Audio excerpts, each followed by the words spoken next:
Assalamu alaikum wa rahmatullahi wa barakatuh. Hello everyone, it's Zainab. Welcome back to my daily-ish reading of Shi'ism, a religion of protest by Hamid Dabashi.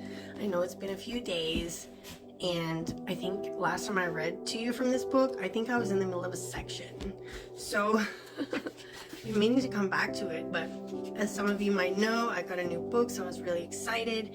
And yeah, I don't know. But I plan on finishing that section today. The section was called Birthing Shi'ism. So it's talking about like the birth of Shi'ism, like how it began, I guess. And it's in chapter 2. Chapter 2 is called Birth of a Revolutionary Faith. And we're on page 61. Okay.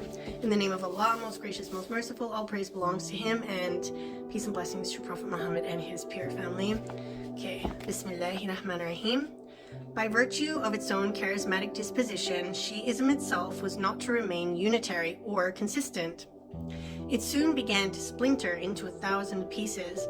The initial followers of Ali alayhi salam soon split into two groups after a major military confrontation, the so-called First Fitna or Civil War in the Battle of Siffin, which occurred between May and July in the year 657 AD.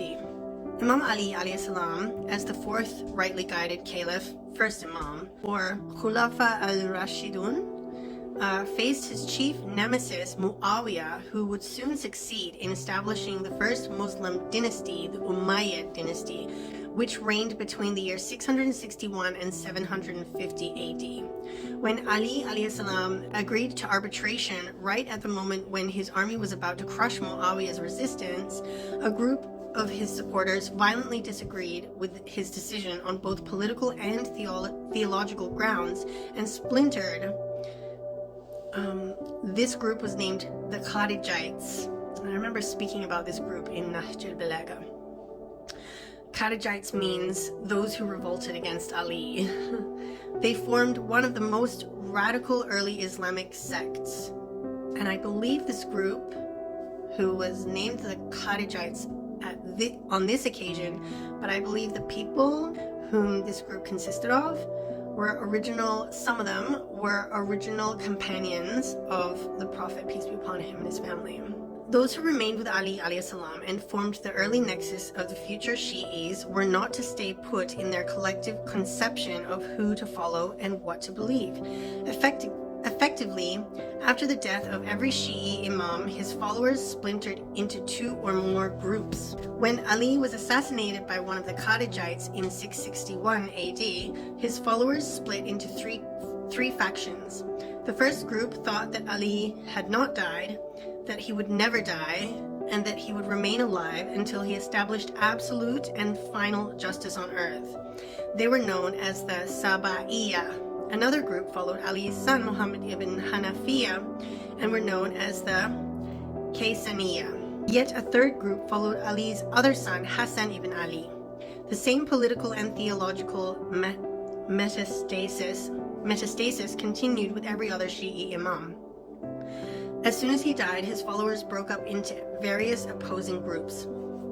Even the minor imams' followers broke up into more opposing groups, each giving rise to popular narratives of the most phantasmagoric details as to the imam's whereabouts after death. When Muhammad ibn Hanafiya died, some of his followers believed that he is still alive and that he resides in Razwi mountains between Mecca and Medina, and that every morning and every evening deer go to him and he drinks from their milk and eats from their meat, and that two lions guard him on his left and right, and they thus protect him until such time that he is again resurrected. Some say that on his right there is a lion and on his left a leopard. Because of this innate metastatic proclivity, a tendency to break away into opposing and factitious sectarian cells, the Shi'is have been divided into 1, 2, 3, all the way up to 12 Imami sects, of which only a few have played an important role in Islamic history. The 5 Imami or Zaydi Shi'is, thus named after their leader Zayd ibn Ali, the 7 Imami or Ismaili Shi'is, thus named after their leader Ismail ibn Jafar as-Sadiq, and the 12 Imami or Jafari Shi'is, thus named after the 6th Shi'i Imam, Jafar as-Sadiq. In the main Shi'i branch, the 12 Imami Shi'is, Shi'i Ithna Ashari, not all the Imams had a politically rebellious character. The death of the second Shi'i Imam, Imam Hassan, in the year 669 AD, marks the quiet but short quiescence of the Shi'i community between the assassination of Ali in 661 and the uprising of Imam Hussein in 680. This can in part be explained by the communal shock at the cold-blooded murder of Ali, the forceful establishment of the Umayyad dynasty, and the peaceful and passive disposition of the second Shi'i Imam. The martyrdom in 680 of the third Shi'i Imam, Imam Hussein ibn Ali, marks the most significant archetypal moment of Shi'ism in the aftermath of Ali's assassination. 2 consecutive revolts to revenge the murder of Imam Hussein, that of Tawabun in 684 and that of Mokhtar in 686, identify the prototypical social revolutionary disposition of Shi'ism for centuries to come. The 4th and 5th Shi'i Imams, Imam Zayn al-Abidin, who died in the year 713 AD, and Imam Muhammad al-Baqir, who died in the year 735 AD, were pious and pacifist, and in no mood or position to continue with the revolutionary legacy of their father and grandfather, Imam Hussein. It was left to Zayd ibn Ali, another grandson of Imam Hussein, who established the Zaydi branch of Shi'ism, to continue with the revolutionary legacy of his grandfather. In the year 740, Zayd ibn Ali led a major uprising against the Umayyads. Less than a decade after the Zaydi revolt, the Umayyads fell under the onslaught of a new dynastic uprising, the Abbasids, led by Abu Muslim Khurasani, who lived between the year 700 and 755 AD. He was an Iranian convert. Shi'ism, of course, has had more than its share of political quietism. The 6th Shi'i Imam, Imam Jafar as-Sadiq, who died in the year 756 AD, was a learned and pious man and refused to have anything to do with the Abbasid revolution. The earliest Shi'i uprising during the Abbasids was the revolt of Muhammad al-Nafs al-Zakiyya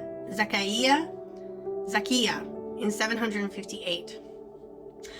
But the 7th Shi'i Imam, Imam Musa al-Kazim, who died in the year 799 AD, very quietly succeeded his father, Imam Jafar as-Sadiq, when his older brother Ismail died during their father's lifetime.